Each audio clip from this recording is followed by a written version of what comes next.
in the political landscape of Papua New Guinea.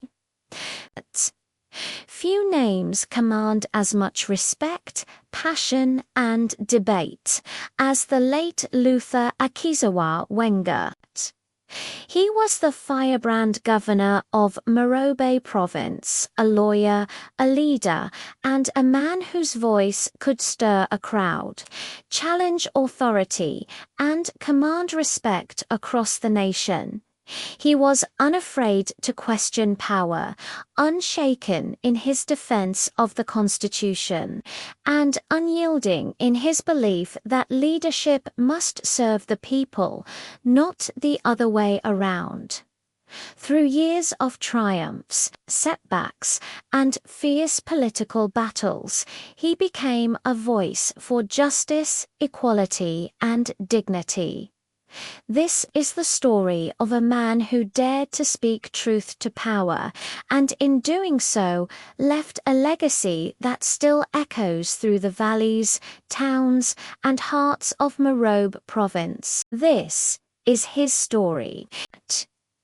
Luther Wenge was born on the 12th of December 1959 in Samanzing village, deep within the Nabak hinterlands of Morobe.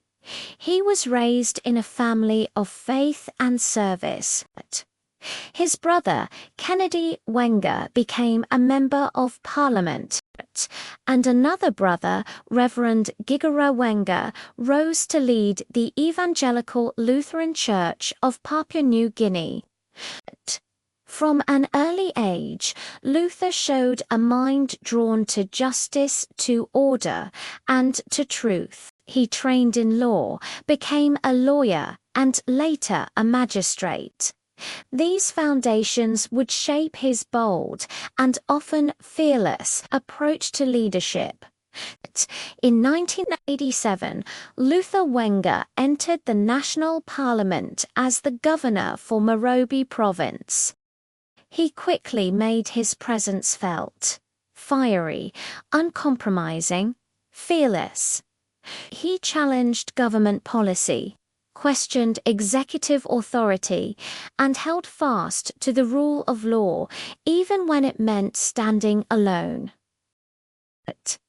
In 2001, he founded the People's First Party, a reflection of his guiding belief that leadership must serve the ordinary citizen, the people.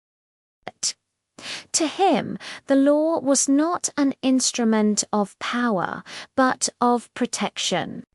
From 1997 to 2012, Governor Wenge led Morobe through times of challenge and change. He was a strong advocate for provincial autonomy, for fair revenue sharing, and for infrastructure that reached the forgotten corners of the province. He invested in education, supporting Lutheran schools and building a multi-purpose hall at Bumayong Secondary, believing that education was the path to dignity.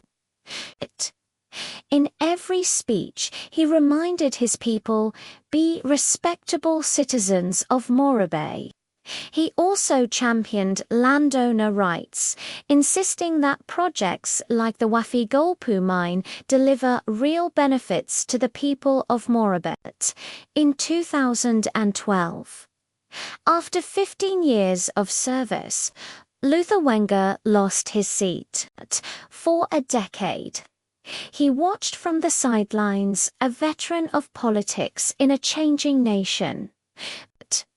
But in 2022, he returned, re-elected as governor of Morobe, older and wiser, yet still burning with conviction.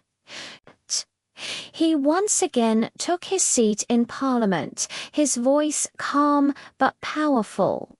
Speaking for the people, he never stopped serving. That same year, he joined the Pangu Party under Prime Minister James Marape, seeking unity for development and reform.